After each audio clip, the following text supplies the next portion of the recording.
యాదాద్రి భువనగిరి జిల్లా కార్యాలయం పైన కాంగ్రెస్ పార్టీ గుండాలు చేసిన దాడిని తీవ్రంగా ఖండిస్తా ఉన్నా. ప్రజాస్వామ్యవాదులందరూ కూడా ఇటువంటి దాడులను ఖండించాలని చెప్పి నేను విజ్ఞప్తి చేస్తా ఉన్నా.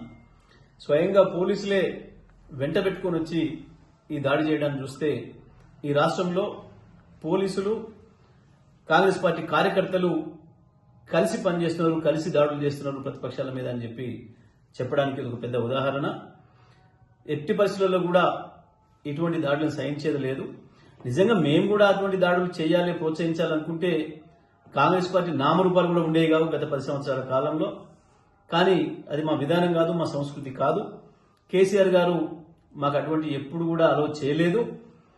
ఇప్పటికైనా నేను విజ్ఞప్తి చేస్తా ఉన్నా, మహేష్ కుమార్ గారు కాంగ్రెస్ పార్టీ పిసిసి అధ్యక్షుడిగా మీ ముఖ్యమంత్రి ఎట్లాగూ ఇదే పని చేస్తాడు, ఆయన ప్రోత్సహిస్తాడు. కానీ నువ్వు మొదటి నుంచి కాంగ్రెస్ లో ఉన్నవాడి కాబట్టి నీకు ఏమైనా కొంచెం ఇంకా ఇంగిత జ్ఞానం మిగిలి ఉంటే మీకు మీ కార్యకర్తల్ని కంట్రోల్ చేసుకోండి, గుండాల్ని మీ పార్టీ నుంచి లేకుండా చేసుకోండి. లేకపోతే మాత్రం తెలంగాణ ప్రజలు చేసే దాడిలో మీరు తట్టుకోలేరు, ఇది గుర్తుపెట్టుకోమని చెప్పి నేను విజ్ఞప్తి చేస్తా ఉన్నా. ఎట్టి పరిస్థితులలో కూడా ఈ దాడులు మమ్మల్ని ఆపలేవు, మా ఆత్మస్థైర్యాన్ని దెబ్బతీయలేవు. ఏడాది కాలంలోనేమో డైవర్షన్ పాలిటిక్స్ చేసిండ్రు.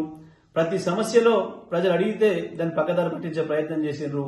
అది రుణమాఫీ కావచ్చు, అది రైతు భరోసా కావచ్చు, అది 2 లక్షల ఉద్యోగాలు కావచ్చు, అది ఆటో కార్మికులకు ఇచ్చే 12,000 కావచ్చు, మహాలక్ష్మి 2,500 కావచ్చు. ప్రతి దాంట్లో డైవర్షన్ పాలిటిక్స్ చేసుకుంటూ వచ్చిండ్రు. ఇప్పుడు అది ఏడాదిగా తీరిపోయింది, ఇక ప్రజల్ని మోసం చేయడం సాధ్యం కాదు అని చెప్పి ఇప్పుడు దాడుల రాజకీయాలు మొదలుపెట్టిండ్రు. ఈ దాడుల రాజకీయాలతోని ప్రజల్ని ఆపలేరు, బీఆర్ఎస్ పార్టీ కార్యకర్తలను ఆపలేరు. కాంగ్రెస్ పార్టీ గుర్తుపెట్టుకోవాలని చెప్పి తెలియజేస్తా ఉన్నా. రాష్ట్ర ఉన్నతాధికారులు, పోలీసు ఉన్నతాధికారులు కూడా మీరు సరైన పద్ధతుల్లో చర్యలు తీసుకొని దాంట్లో మీ పోలీసు అధికారుల పాత్ర ఏముంది, మిగతా వాళ్ళ పాత్ర ఏముంది కూడా తేల్చి సరైన పద్ధతుల్లో విచారణ జరిపి కేసులు కనుక పెట్టకపోతే పోలీస్ శాఖ ప్రజల ముందు అబాస్ పాలవుతుందనే విషయాన్ని కూడా గుర్తుపెట్టుకోవాలని చెప్పి నేను తెలియజేస్తా ఉన్నా.